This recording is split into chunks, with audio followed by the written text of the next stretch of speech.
Bonjour, rebonjour, et merci à tous pour votre participation à ce jeudi de TI. Nous sommes là pour vous parler des différents leviers pour mieux faire face aux résistances aux insecticides des principaux ravageurs du colza. En effet, comme on le sait tous, l'altise d'hiver, le charançon du bourgeon terminal et les méligètes ont développé des niveaux de résistance importantes aux pyrétrinoïdes et dans certains bassins de production, ça peut se révéler plutôt problématique. Donc le projet Résiste a travaillé pendant 3 ans à fournir un conseil de traitement adapté à chaque contexte de résistance afin d'éviter les traitements inutiles et efficaces. Céline Robert, chargée d'études, et Laurent Ruc, ingénieur de développement responsable insecticides et biocontrôle, vont vous en partager les principaux résultats. Alors avant, comme d'habitude, sachez que ce webinaire est enregistré. Vous pourrez donc le réécouter, le retrouver sur notre chaîne YouTube en replay. Et pendant la présentation, vous pouvez poser toutes vos questions sur le chat en live. Nous serons ensuite ravis d'y répondre. Céline, Laurent, c'est à vous. Merci Je Stéphanie. vous laisse la main. Donc bonjour à tous. Donc on va faire cette présentation à 2 voix. Je vais commencer par vous présenter en fait un bilan des suivis de résistance de ces 3 ravageurs en fait sur le territoire. Et ensuite Laurent vous présentera les conséquences au niveau des stratégies de gestion. Donc en préambule, un petit rappel du contexte. En effet, lié au changement climatique, on observe de plus en plus de risques de sécheresse à l'implantation, ce qui peut avoir des conséquences avec un abandon ou des levées très tardives du colza qui qui augmente la sensibilité en fait de la culture vis-à-vis des ravageurs. Donc, on a également en parallèle des ravageurs qui sont bien présents, hein, c'est variable selon les campagnes, hein, mais certaines années avec des pressions qui peuvent être importantes, notamment en grosse altitude et en charançon du bourgeon terminal.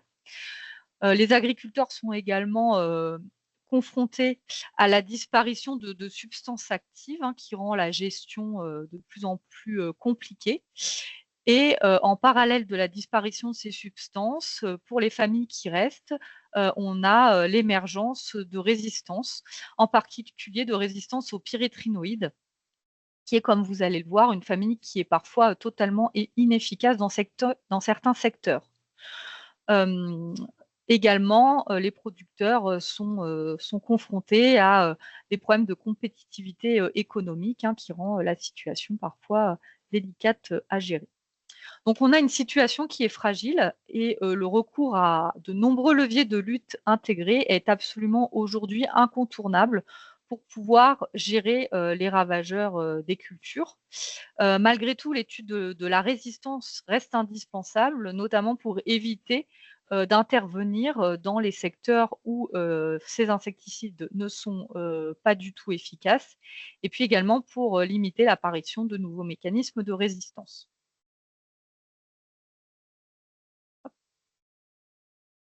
Donc, si on refait un petit historique de l'émergence des résistances vis-à-vis des insecticides sur colza, eh bien, les premiers ravageurs qui ont été confrontés, pour lesquels on a été confronté au problème, ce sont les pucerons verts, avec l'émergence de résistance aux pyrétrinoïdes donc à la fin des années 90. Ont ensuite suivi les méligètes, qui sont également devenus résistants aux pyrétrinoïdes. Les pucerons verts, à la fin des années 2000, sont devenus résistants au pyrémicarbe. Et à partir de 2014-2015, on a clairement identifié la résistance de l'altite d'hiver et du charançon du bourgeon terminal aux pyrétrinoïdes. Pour tous ces ravageurs-là, aujourd'hui, cette résistance se traduit par une perte d'efficacité au champ avec, pour un certain nombre d'entre eux, des pyrétrinoïdes qui sont devenus complètement inefficaces. On a, en 2015, détecté des résistances, l'apparition de premiers mécanismes de résistance vis-à-vis du charançon décilique et du charançon latif du chou. et en 2019 pour le charançon de la tige du colza. Malgré tout, aujourd'hui, il s'agit uniquement de tout premier mécanisme de résistance et cela n'a pas encore de conséquences au champ.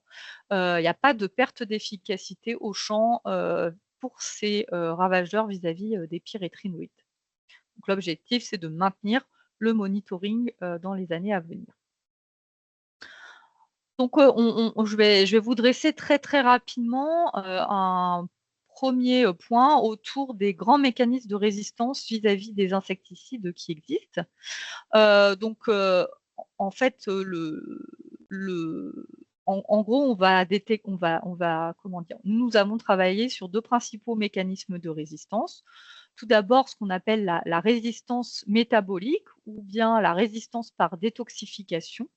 Naturellement, les insectes, en fait, sont capables de produire des enzymes qui sont capables de détoxifier les insecticides. Et dans le cas où on en a de la résistance, les insectes ont la capacité de produire ces enzymes en très grande quantité, ce qui peut rendre les insecticides totalement inefficaces. Donc ça, c'est un premier mécanisme de résistance qu'on a étudié. Ensuite, il y a un deuxième type de mécanisme qui est la résistance dite par mutation de cible, c'est-à-dire que là, vous avez en fait une mutation qui fait que le site de fixation de l'insecticide sur le système nerveux de l'insecte est modifié et du coup, l'insecticide se fixe moins bien. Et là encore, ça peut aboutir jusqu'à une totale inefficacité des insecticides. Ensuite, vous avez d'autres types de mécanismes de résistance, comme de la résistance comportementale ou de l'évitement, ou bien une baisse des capacités de pénétration des insecticides chez l'insecte, mais ce sont des mécanismes qui sont beaucoup plus difficiles à étudier et sur lesquels nous n'avons pas travaillé au sein de Terra Innovia. Donc, quelles sont les méthodes qu'on a utilisées pour évaluer ces différents types de mécanismes? Alors, ce qu'il faut savoir, c'est que les pyrétrinoïdes, ce sont des insecticides de contact et donc le test qui est historiquement le plus efficace, c'est le test dit le test flacon ou le biotest. En fait, on travaille avec des petits flacons en verre dans lesquels on va mettre différentes doses d'insecticides. Cet insecticide va se retrouver fixé sur les parois du flacon. À l'intérieur de ces tubes, on va introduire des insectes vivants, donc des adultes, et au bout de 24 heures, on va compter le nombre d'insectes vivants et le nombre d'insectes morts. Donc l'intérêt de ce test, c'est que c'est un test qui va nous permettre en fait de détecter de la résistance, quel que soit le mécanisme impliqué. Donc c'est un test qui est vraiment très, très important. Pour ensuite détecter le type de mécanisme impliqué, on utilise principalement 2 méthodes différentes. Pour la résistance par détoxification, en plus on utilise toujours ces tests flacons à l'intérieur desquels, en plus de l'insecticide, on va introduire des inhibiteurs des enzymes de détoxification. Et donc, si en rajoutant ces inhibiteurs, on augmente le taux de mortalité, eh bien ça signifie qu'on a bien affaire à de la résistance métabolique. Enfin, le dernier type de test, ce sont des analyses moléculaires où on va aller chercher en fait eh bien, la mutation sur l'ADN des insectes. Donc l'avantage de ces analyses moléculaires, c'est qu'on peut le faire sur adultes et sur larves et sur des insectes morts, contrairement aux 2 autres tests pour lesquels on a vraiment besoin d'insectes vivants. Donc on va maintenant voir ensemble le résultat du monitoring sur 3 espèces, l'altis d'hiver, le charançon du bourgeon terminal et le charançon du bourgeon terminal. Et les méligètes, pardon, excusez-moi. Donc on va commencer tout d'abord par l'altis d'hiver. Donc ici, dans ce graphique, vous avez représenté le taux de mortalité à une dose de référence, donc à 15 nanogrammes par centimètre carré, pour différentes populations. Comme vous pouvez le voir, vous avez des taux de mortalité qui, selon les populations, sont très variables. Ça peut aller de 100% de mortalité jusqu'à 0%. Certaines populations, on n'a pas de mortalité à cette dose de 15 nanogrammes par centimètre carré. Afin de savoir si on a affaire à de la résistance ou pas, ce qu'on peut faire, c'est qu'on va calculer un rapport entre la DL50 Donc la DL50, c'est la dose létale permettant de tuer 50% d'une population. Donc on va calculer ce rapport de DL50 entre les deux populations les moins sensibles et les deux populations les plus sensibles. Sur l'altise, on observe un rapport de 93. Or, on sait qu'au champ, on peut commencer à observer des pertes d'efficacité dès lors que ce rapport est supérieur à 10. Donc là, on voit qu'on a un rapport qui est proche de 100 et en effet, sur le terrain, cela, apparaît par des pertes d'efficacité des pyréthrinoïdes quasiment totales dans certains secteurs. On a, également travaillé sur, les mécanismes impliqués et on a détecté, 2 principaux mécanismes qui sont dits par mutation de cible. On a détecté, des mutations dites KDR et des mutations, dites super KDR. À gauche, que vous avez représenté sur le graphique, c'est le pourcentage de mortalité à 15 nanogrammes par centimètre carré en fonction du pourcentage d'individus homozygotes qui portent la mutation KDR et qui donc expriment cette mutation. Comme vous pouvez le constater, on a un nuage de points. Il n'y a pas de corrélation entre ces deux variables. La mutation KDR ne confère pas de fortes pertes d'efficacité euh, euh, des insecticides. Par contre, si vous regardez le graphique à droite, vous avez le même type de représentation avec le pourcentage de mortalité à 15 nanogrammes par centimètre carré en fonction du pourcentage d'individus homozygotes qui portent la mutation super KDR. Et là, on voit qu'on a une corrélation très forte entre ces deux variables et donc une perte d'efficacité engendrée par cette mutation super KDR qui est très importante. En effet, les populations pour lesquelles vous avez 100% d'individus qui sont homozygotes pour cette mutation, eh bien, vous avez un taux de mortalité qui est nul. Donc, comment se répartit cette mutation super KDR sur le territoire? Ici, on vous a représenté l'évolution des résultats au fil des années. Donc, à gauche, vous avez le résultat des analyses entre 2015 et 2017, au centre entre 2018 et 2021, et à droite entre 2022 et 2025.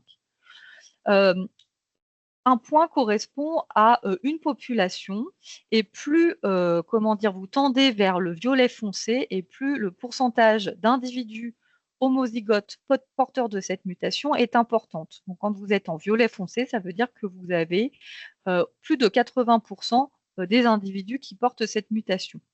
Comme vous pouvez le constater, entre 2015 et 2017, cette mutation était très regroupée, très resserrée, présente dans le secteur autour de Lyon. Dans les années qui ont suivi, on voit que, on observe la zone dans laquelle on observe cette mutation s'étend, notamment un peu plus vers l'ouest. Et si on regarde les résultats de 2022 à 2025, on voit qu'on a une nouvelle progression en fait de cette mutation sur le territoire.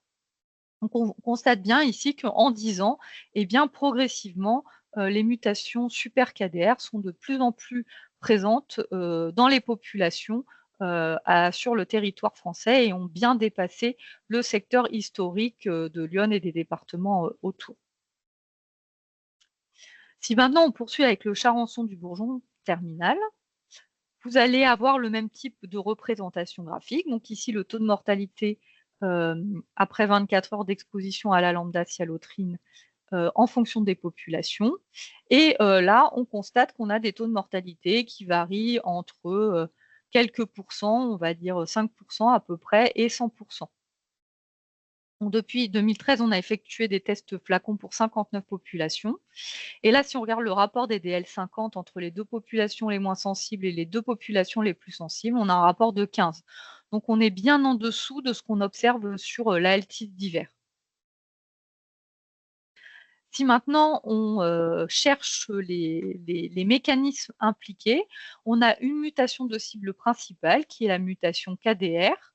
Nous n'avons pas à ce jour détecté de mutation super KDR dans les populations de Charançon du Bourgeon terminal. Cette mutation, elle est très fréquente dans le centre et dans l'est de la France, un petit peu moins dans le sud-ouest. Donc on a un gros secteur vraiment dans le centre et l'est. Dans les autres départements, vous voyez qu'il n'y a pas de points parce que ce charançon est un insecte qui est assez, enfin qui est très peu fréquent en fait sur la bordure maritime et qu'on observe plutôt dans le sud-ouest et dans le centre et dans l'est. Sur Charançon du Bonjon terminal, on a détecté également un autre type de mécanisme qui est la résistance métabolique et c'est ce qui est illustré ici sur ce graphique.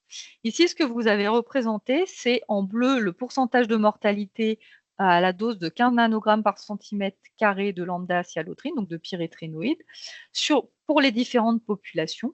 Et en rouge, en fait, c'est la mortalité supplémentaire qui va être engendrée dès lors que l'on va dans les flacons rajouter des inhibiteurs des enzymes de détoxification.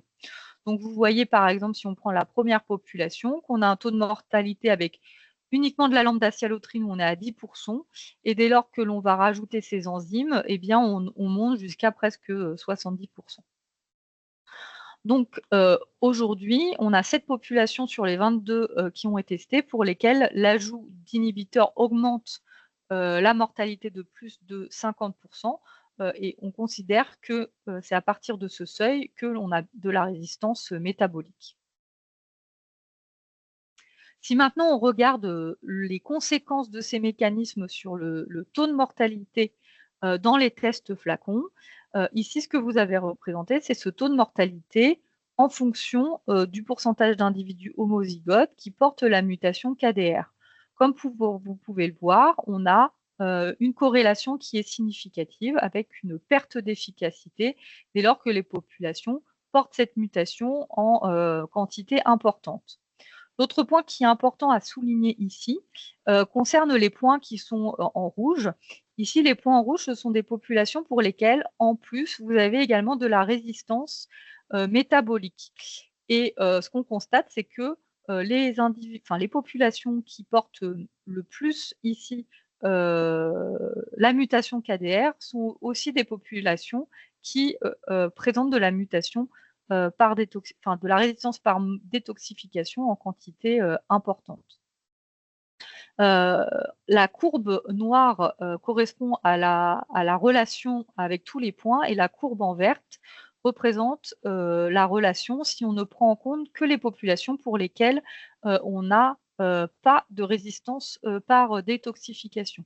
Donc on voit bien ici que lorsque l'on a la présence de ces deux types de résistance, eh bien, on a un effet cumulatif avec une perte d'efficacité plus importante. Pour terminer sur ce volet, on va balayer ensemble très rapidement quelques résultats concernant les méligettes. Donc aujourd'hui, les méligettes sont résistantes aux pyréthrinoïdes classiques, ce que j'appelle les pyréthrinoïdes classiques, c'est celles qui se terminent en -ine. On a encore aujourd'hui une efficacité des pyréthrinoïdes atypiques, comme par exemple le tofluvalinate, et on poursuit du coup le monitoring vis-à-vis de cette famille, de cet insecticide. Ici, ce que vous avez représenté, c'est la DL50 en fonction des années vis-à-vis du tofluvalinate. Et ce qu'on constate ici, c'est qu'on n'a pas, au fil des années, de perte d'efficacité du tofluvalinate sur les populations de méligettes. Donc aujourd'hui, il n'y a pas d'alerte particulière vis-à-vis de cet insecticide sur méligette. Passer maintenant la parole à Laurent sur les stratégies de gestion. Oui, merci Céline. Donc sur les stratégies de gestion, donc vous avez bien compris que tout miser sur des insecticides, ce n'est pas satisfaisant. Donc l'idée, on l'a dit en préambule, c'est de combiner tous les leviers à notre disposition. Tout d'abord en jouant sur la culture et le sol, donc sur la robustesse de la culture, en augmentant la fertilité des sols, donc en jouant éventuellement sur le précédent. Vous avez compris également que la qualité de l'implantation, c'est important, surtout de réussir l'implantation à l'automne pour un colza robuste. On va jouer bien sûr sur les stratégies de fertilisation pour apporter un supplément de croissance durant l'automne. Il y a aussi la solution d'associer le colza avec des légumineuses, parce qu'on a vu que ça avait un impact sur les ravageurs d'automne. Et il y a aussi tout un volet sur le comportement des variétés par rapport aux ravageurs. On voit qu'il y a des différences de comportement, notamment à l'altise, hein, entre différentes variétés. Vous avez le petit schéma en haut à droite qui vous montre en fait en ordonnée le pourcentage de plantes saines en fonction du poids frais du colza, qui est exprimé ici en kilos par mètre carré. On a ici on a recensé en fait des résultats qui sont obtenus dans les essais, mais aussi dans un réseau de parcelles d'agriculteurs, notamment dans le Berry. Ce qu'on peut voir, c'est qu'à partir du moment où le colza fait 1 kg, 1,5 kg, on dépasse le seuil de 80% des plantes qui sont saines. Donc on voit toute l'importance quelque part de la biomasse, mais il y aura aussi l'importance bien sûr de la dynamique de croissance du colza. Donc on va jouer sur la culture, on joue. Attends, Céline, Pardon. tu peux juste revenir? Oui. Ouais, Il excuse-moi. y a aussi le levier sur les ravageurs. Donc les ravageurs, l'idée c'est de limiter leur population. Hein, donc on peut jouer effectivement sur le paysage en détournant par exemple les altises du champ de colza, de préserver également les ennemis naturels. Et après, en dernier recours, ça va être d'utiliser des solutions, soit de biocontrôle, où on peut tuer effectivement, on peut tuer le ravageur, mais on peut aussi quelque part le dissuader d'aller sur la culture, ou par exemple avoir une action répulsive. Et on peut aussi utiliser bien sûr des insecticides. Ce qu'on veut à tout prix, c'est éviter la rencontre entre le ravageur et la culture. Donc on va jouer également sur la date de semis, et comme on disait, les colzas associés avec des légumineuses ou des plantes pièges. Donc, diapo suivante. Donc, pour les règles de décision, pour décider d'une intervention, il faut déjà que la culture soit à un stade sensible, que le ravageur soit présent, donc soit par observation de la plante, soit par du piégeage, par exemple. On va aussi prendre en compte le contexte, la nuisibilité du ravageur. Le contexte, par exemple, est très important pour le charançon du bourgeon terminal. Pour nous aider, on a des outils à notre disposition comme prédiction de vol du ravageur, que ce soit pour le charançon du bourgeon terminal ou le charançon de la tige. Et ensuite, on a aussi, une fois que le ravageur est présent, on a des outils pour évaluer le risque en prenant en compte la pression du ravageur, mais également le contexte agronomique et la robustesse de la culture. Donc on a ces outils-là pour les larves de grosse altise, pour les adultes d'altise, mais également pour le charançon du bourgeon terminal. Donc une fois qu'on a pris tout ça en compte, on va quelque part, on aura pris la décision s'il faut intervenir ou pas, en respectant les seuils. Et une fois qu'on aura pris cette décision-là, il faudra aussi choisir effectivement une solution adaptée pour prendre en compte, bien sûr, le statut de résistance et de l'efficacité des différentes solutions. Et bien sûr, après, il y a à prendre en compte l'organisation du travail et le coût et la rentabilité, bien sûr, de l'intervention. Alors, par exemple, par rapport au risque charançon du bourgeon terminal, là, on vous a mis quelques résultats qui sont donc récents hein, sur l'efficacité contre le charançon du bourgeon terminal.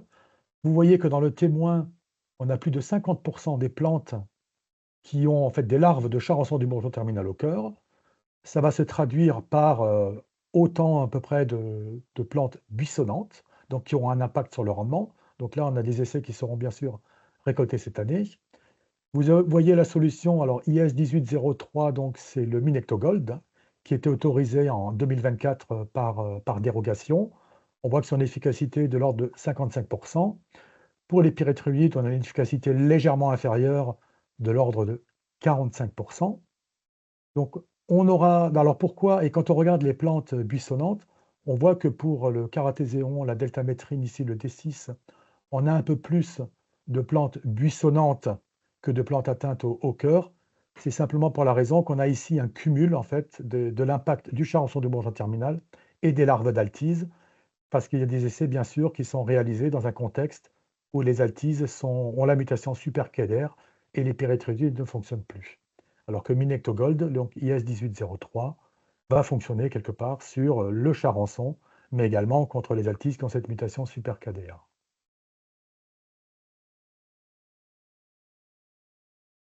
On a bien sûr les deux ravageurs à l'automne. Il y a le charançon de bourgeon terminal qui apparaît en général au mois d'octobre. L'altise est présente depuis le mois de septembre et va rester active tout l'automne et une partie de l'hiver sous forme de larves.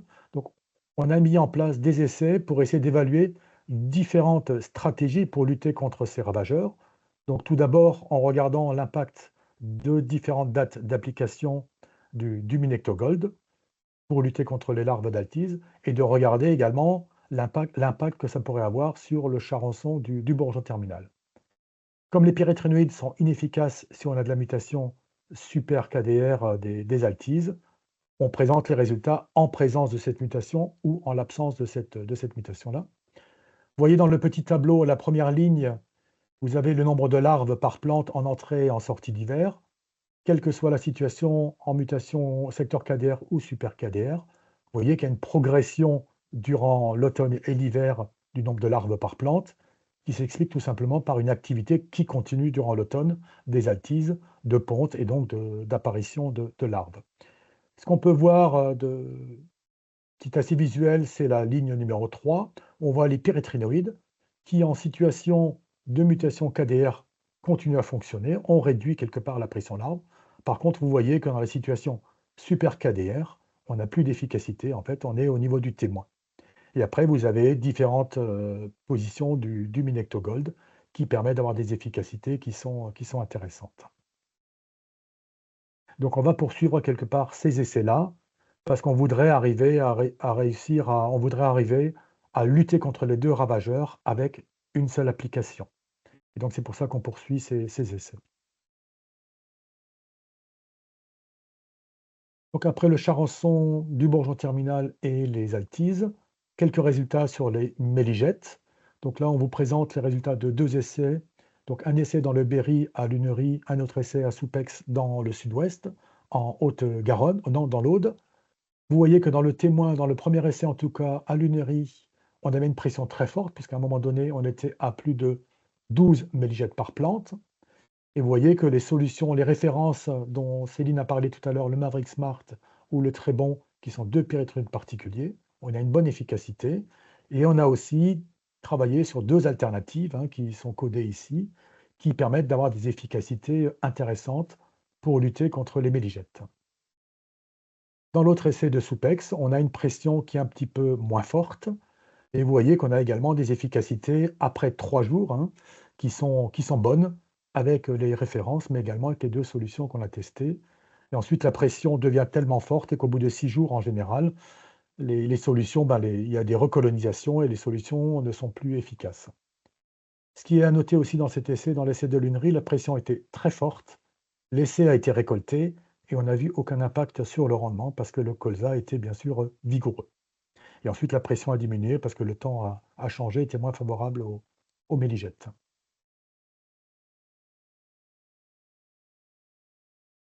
Donc en conclusion, depuis 2023, c'est vrai qu'il y a eu le retrait du Fosmet. Les pyréthrinoïdes sont aujourd'hui les seuls insecticides homologués pour lutter contre les coléoptères du colza. Vous avez vu que les pyréthrinoïdes sont totalement inefficaces sur les populations d'altise qui ont un haut niveau de mutation super KDR. Donc on a demandé une dérogation, on va redemander une dérogation pour utiliser le Minectogold contre les larves d'altise. Parce qu'effectivement, on attend l'AMM, mais donc on n'est pas sûr quelque part d'avoir l'AMM dans les temps pour la prochaine campagne. C'est pour ça qu'on va redemander cette dérogation. L'an dernier, elle avait été accordée à l'automne pour une application avec des conditions particulières à partir du stade 6 feuilles et avec la réalisation d'un outil d'évaluation du nombre de larves présentes, plus l'utilisation d'un outil pour évaluer le risque en prenant en compte la pression et le risque agronomique de la parcelle. Et il faut noter qu'aujourd'hui, contre les altises adultes, si elles présentent la mutation super KDR, on n'a pas de solution pour lutter contre l'altise adulte dans ce cas-là. Donc il faut vraiment réussir l'implantation. La situation sur méligète, on continue à la surveiller parce qu'on n'a plus qu'un seul mode d'action aujourd'hui de disponible. Et comme on le disait en introduction, aujourd'hui, les leviers agronomiques sont vraiment essentiels pour gérer les ravageurs et ils ont déjà fait leurs preuves.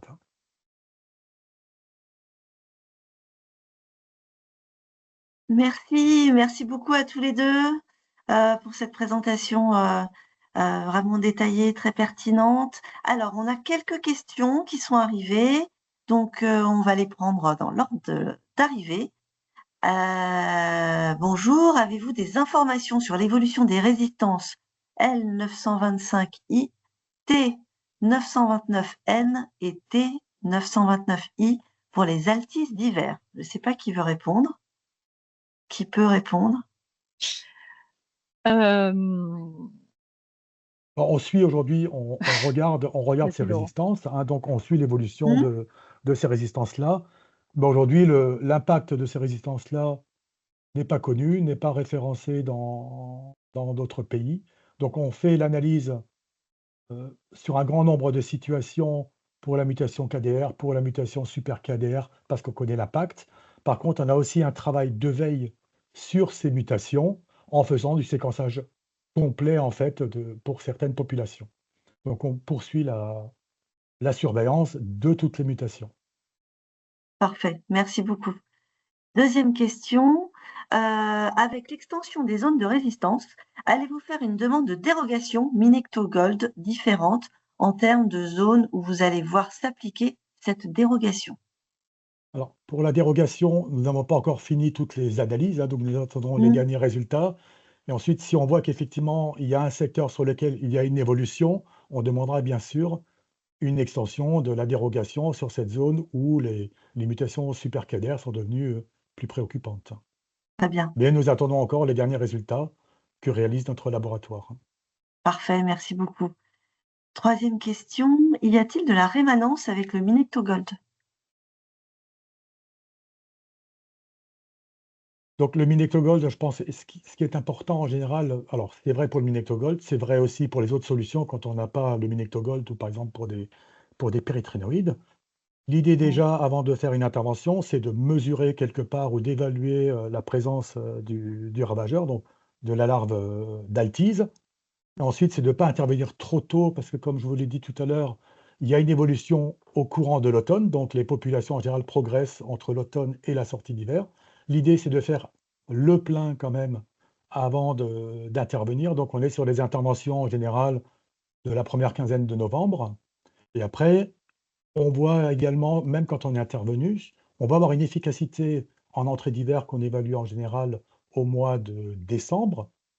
La persistance, elle ne va pas tenir jusqu'au printemps, puisqu'on voit qu'il y a même dans ces situations-là, les parcelles traitées, on a une évolution quelque part du nombre de larves durant l'hiver. Mais l'idée, c'est de réduire au maximum la pression en entrée d'hiver pour éviter que la plante soit sensibilisée durant l'hiver aux ravageurs et au froid. Très bien, merci. J'ai une dernière petite question. Non, c'est pas la dernière. Alors, les insecticides à base de deltamétrine, lambda-cyhalotrine, étofenprox, pardon pour l'épellation, ou fluvalinate ont-ils vraiment pas ou peu de rémanence? Alors, si on parle de lutte contre la larve d'altise, on l'a vu dans nos essais, la meilleure solution, c'est la lambda-cyhalotride.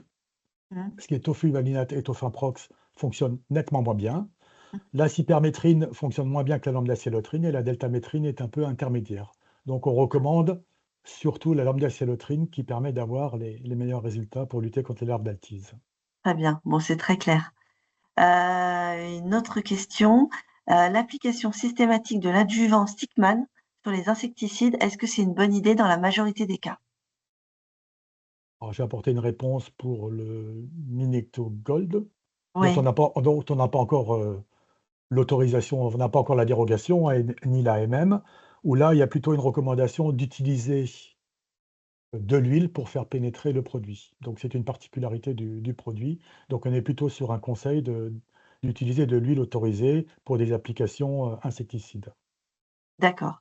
Et 2 petites questions complémentaires. Sur l'altis d'hiver, est-ce qu'il y a de la résistance par détoxification? Alors sur Altis d'hiver, on a détecté en effet un petit peu de résistance par détoxification, mais c'est peu important par rapport aux charançons du bourgeon terminal pour Mmh, lesquels en effet il y en a. Sur l'Altis d'hiver, les niveaux sont beaucoup plus faibles. parfait. En Merci beaucoup. général en général, on voit quand même souvent qu'il y a un peu de résistance par détoxification, sur différentes populations ou différents ravageurs. Mmh. Sauf qu'il y a beaucoup de ravageurs pour lesquels ça n'a pas d'impact quelque part, mais ça existe en général naturellement chez les ravageurs, hein.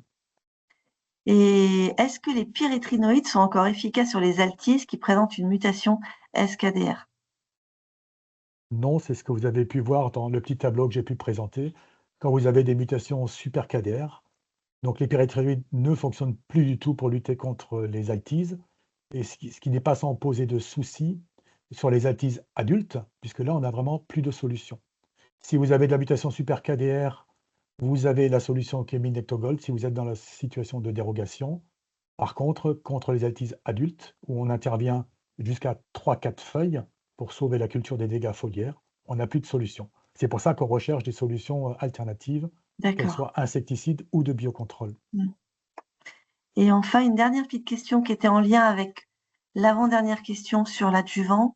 Donc, vous recommandez de l'huile minérale blanche sur le Minectogold? Non, c'est de l'huile, c'est pas de l'huile Non. minérale blanche, hein. On a les références effectivement et les recommandations avec, de l'Actirobe par exemple, D'accord, qui parfait, est pas une huile minérale. parfait. Merci beaucoup. Je crois qu'il n'y a plus de questions.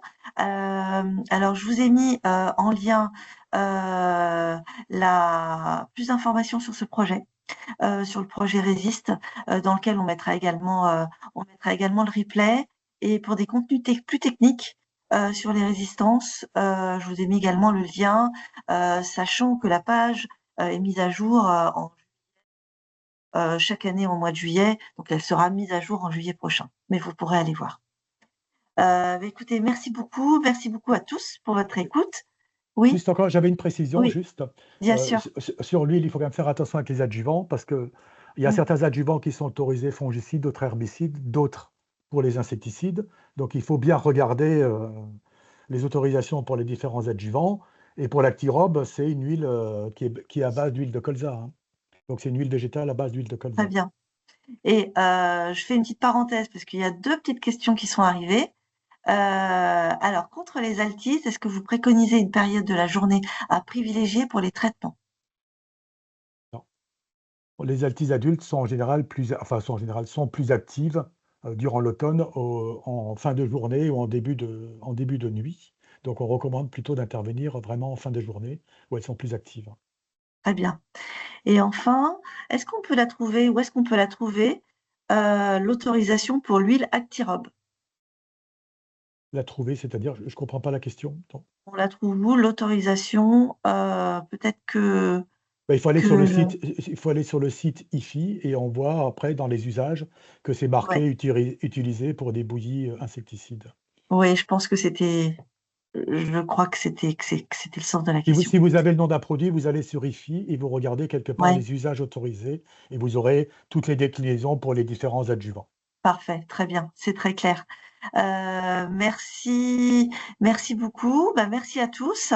Merci à Céline et à Laurent pour cette présentation et pour tous ces conseils pratiques et pour ce partage des résultats.